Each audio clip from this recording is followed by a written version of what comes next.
тлеющий камин. Судили парня молодого,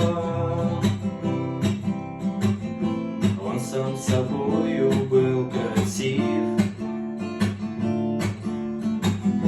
но людям сделал много злого.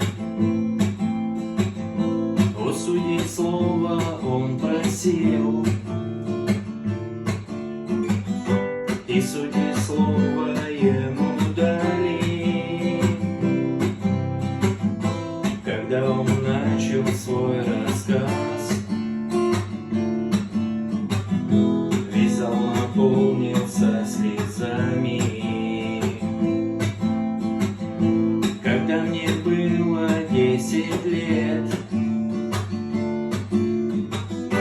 я с дома отчего сорвался. Я научился пить, курить и со шпаной блатной связался.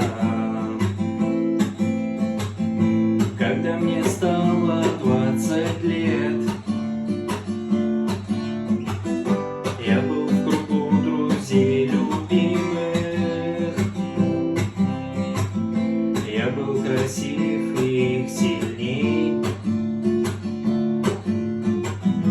Я научился грабить силой. Однажды грабили село, где люди тихо, мирно спали. Мы убивали всех подряд и даже свет не зажигали. Я вновь и вновь махал ножом,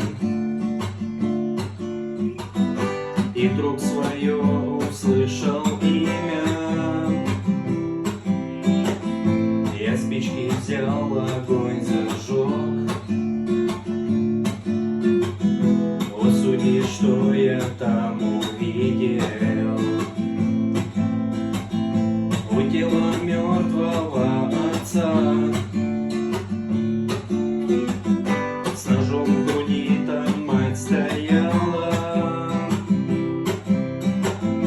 а 6-летняя сестра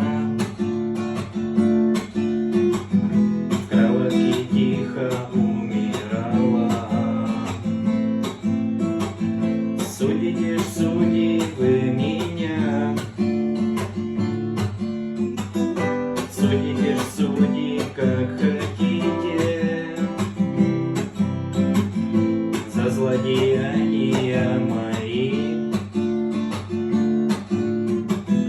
Вы страшный приговор несите. Раздался выстрел, он упал, и полились любимой слезы. Мой милый мальчик дорогой, зачем ты людям